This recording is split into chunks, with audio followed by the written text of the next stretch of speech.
Hey guys, Andy here. So from time to time I take a look at a dash cam, and this one has been sent to me by the good people at Blueskysea. It's their B1W. You can see there some of the important specs being the 1080p and the 150 degree wide angle lens on what essentially is, I think it's fair to say it's a budget dash cam. It's £50 on Amazon at the moment. Obviously I'll leave a link down below. So as we take a look through, we've got obviously the instruction manual. But let's delve into the actual box itself, and we see there's a micro USB cable, there's a lens cloth, there's the actual sort of charging or power micro USB plug. You can hardwire it with a different version. There's some spare 3M pads, and then the actual camera module itself is here. So you can see on that side there's actually a little speaker and a microphone on the one side. You can see that it actually you can rotate it through 360. You can keep spinning it as far as some way. It will spin round and round. So that's quite handy. You could, should you wish, have it pointed back inside the car to film what's going in there. On the one end there's the power input, the micro USB, and also the slot for the micro SD card, which can be up to 64 gig. That's actually a button on the end. You press that to secure sort of footage if you have had something happen. It automatically does that with a G sensor, so if you are in an accident, or it seems quite sensitive. I had it trigger a few times, I think just from braking, but that means it won't get recorded over on your SD card. So the next step is to install the B1W app, which you can find quite easy in the Android Play Store. It's going to connect to the device via Wi-Fi built into the dash cam. So I'm going to put the memory card in first, then we'll plug the power in. The power will automatically fire up it to record it if it's got a SD card. It does make a little announcement saying SD card found, recording, or something like that, and then you see the green lights will flash. So then we connect it with Wi-Fi, the fairly standard dash cam password of 12345 and then you might have your phone saying to you, well, we're connected to this Wi-Fi, but there's no internet on it. You need to kind of tell it, yeah, don't worry about that, we're not looking for internet. Then we go back into the app. Now you can perhaps see there in the top left that it's saying what Wi-Fi network it's connected to, and we connect, and straight away you'll see you got a live feed. Now what I actually like about the app is just it's simple. So I do have some other dash cams, they have very complex, complicated apps, and I just really like that it's a very simple app. It's quite nicely laid out. You can clearly see what the different settings are going to be. You've not got to search through different menus and options to find them. You can see here, for example, I'm changing the video segments, because it's going to record, loop record in either 1, 3 or 5 minutes. So I've gone for 3 minutes because 1's just too short and 5's a bit long, especially when I'm making videos from them. You can change the Wi-Fi password look. Here I'm just changing the impact sensor. You can format the card. There's all kinds of different bits and pieces, but generally it's actually sort of a very simple app. You see that what version I'm running. It might be different by the time you get to it. And again, we come back out and we can see the live version. You can download footage from the camera to the phone through the app. Personally, I prefer just to take the SD card out and do it manually. So let's go ahead and get it installed and set up in the car. So there's the power. We can see that it's not a button on the end there, it is a light. I've got the app going. I'm connected via Wi-Fi. You would see if the camera had focused. But I did find every now and then it would give me an error basically saying that it couldn't connect. I think I just turned Wi-Fi off and back on again and all was fine. You can see there the image is showing fine on the phone. So I'm trying to work out roughly how high I can get it, roughly where I want it. Then I take the sticky pad off and try and get it positioned how I wanted it. We'll see in the footage shortly. I got it a little bit wonky, and I would probably have another go at aligning it a little bit straighter. It looked straight at the time, but it wasn't. But never mind. But I like, it tucks away quite nice, and it is a relatively small dash cam. I'm a big fan of kind of small. I don't like ones with screens on because that makes them big and bulky. I don't particularly want to advertise that I've got a camera there. I just want something fairly discreet that I won't be bugged by when I'm driving. I won't notice too much. And although you've got the flashing light there, it didn't really, it's not a massively bright flashing light and didn't particularly annoy me in any way. And it's reasonably discreet from the outside as well. You can see obviously I've still got my DVI M6 Plus set up on the other side, but you don't really particularly notice the B1W. So off we go out and about. I would comment, actually, one thing I would love to have seen is if they'd worked out some way to do some form of a mount rather than sticking it in place and you're done, because it's a little bit hard to get the micro SD card out, especially where I stuck it. I perhaps haven't thought about it very well when I installed mine, but at the same time I've got a camera on the other side already, so some kind of mount would have been handy. Quality wise, generally it's not too bad.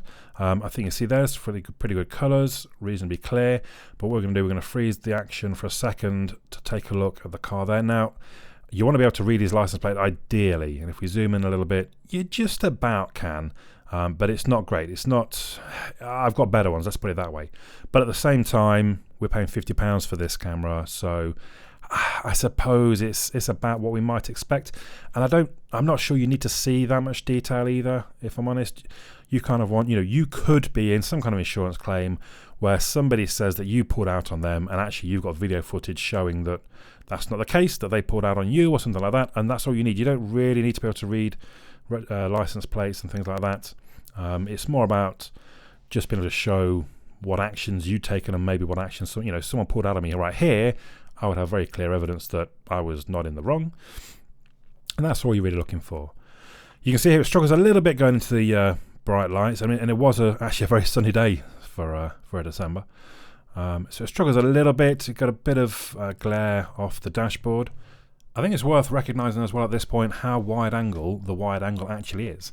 So 150 degrees, I kind of think, well, that's not that much. It's, 180 would be impressive. But actually, having seen, you saw where I mounted it up above the rear view mirror, and actually you can see both corners of the bottom of the windscreen. That's quite impressive. That's a pretty wide angle. So you do get a bit of the fisheye effect, so it does kind of warp things nearer the edge of the image. But I think that's an acceptable trade-off for being able to get such a wide view of what's going on in front of you. Really is pretty good. I think, again, we're on a bit of a darker day here. It's a little bit rainy, but the colours generally, they look pretty good. They look quite realistic. They're they're bright and vibrant enough. And again, clarity is all we're really looking for, and I would say that's pretty clear. Next, we're going to listen to the microphone from the B1W. So I'm going to shut up for a moment so you can hear what's going on inside the car.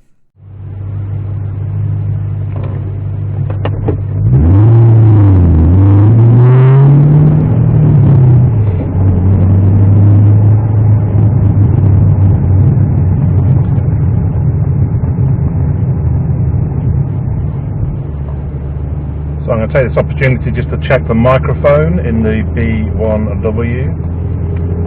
Don't know how it's going to sound, but it's kind of pointing this way towards me, so I'm not speaking particularly loud, just trying to be very clear, to give the microphone the best opportunity to hear what I'm saying, I suppose.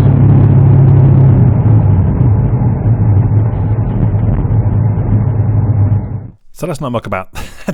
It doesn't sound good. But then you're not buying a dash cam to vlog, I wouldn't imagine. Or if you are, you're not going to use the audio from it, because no dash cams have great audio. Why do you particularly? I suppose you might want to be able to hear if the indicator's ticking or something like that, which you can. You can hear things. They just don't sound that much like they sound in real life. But I think that's okay. That's not something that I would particularly say, well, don't get the B1W. The microphone's terrible.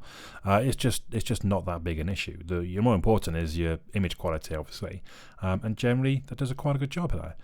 So let's move on to lower light conditions. So here is my commute in this morning. You can see the clock clearly displayed in the top corner there.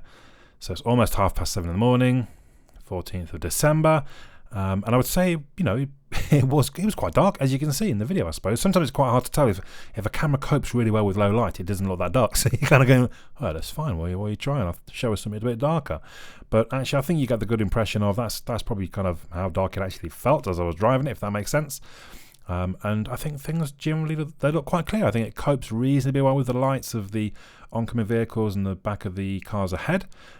You're not going to read a registration plate, but again, as I say, I don't think that's vitally important.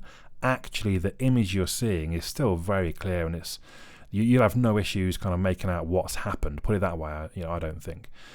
So let's move into even darker conditions, which is my drive home this evening.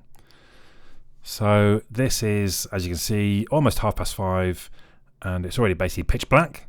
So it's a good test for the camera, but actually this is, me driving through Barnet. That looks that looks pretty clear, I would say.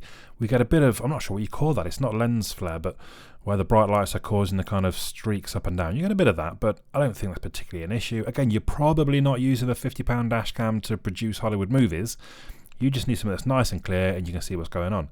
And again, I think you really can. It's a nice, clear, good colours. I think actually it copes a bit better with the dark than it does the really bright. So we saw it as the really bright area, and it seemed to struggle a little bit with the exposure level, perhaps.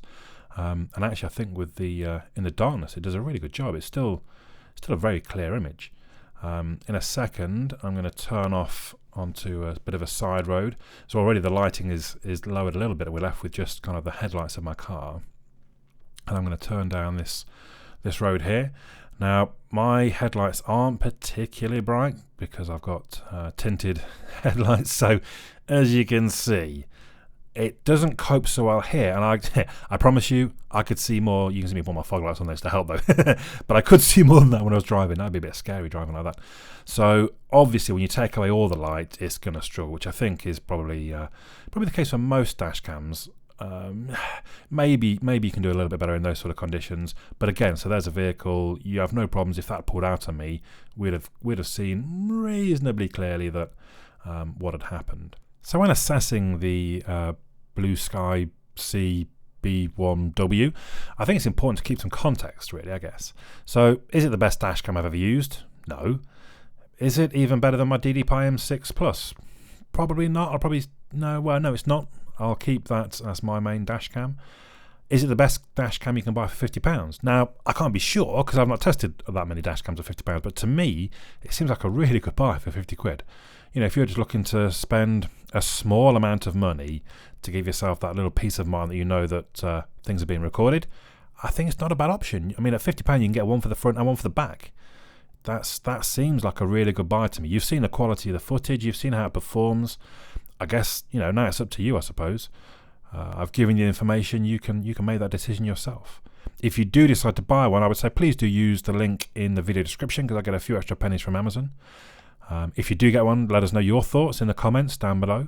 If you just want to give your thoughts on what you've seen, obviously comment down below. But for now, my name's Andy, and I'll catch you all again soon.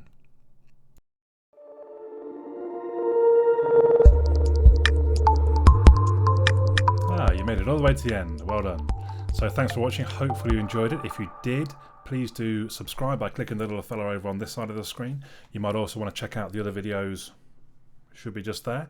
Check out my website as well, androidandy.uk, made by me. I'm learning HTML and PHP, so hopefully it's functional. But I'll see you again in the next video.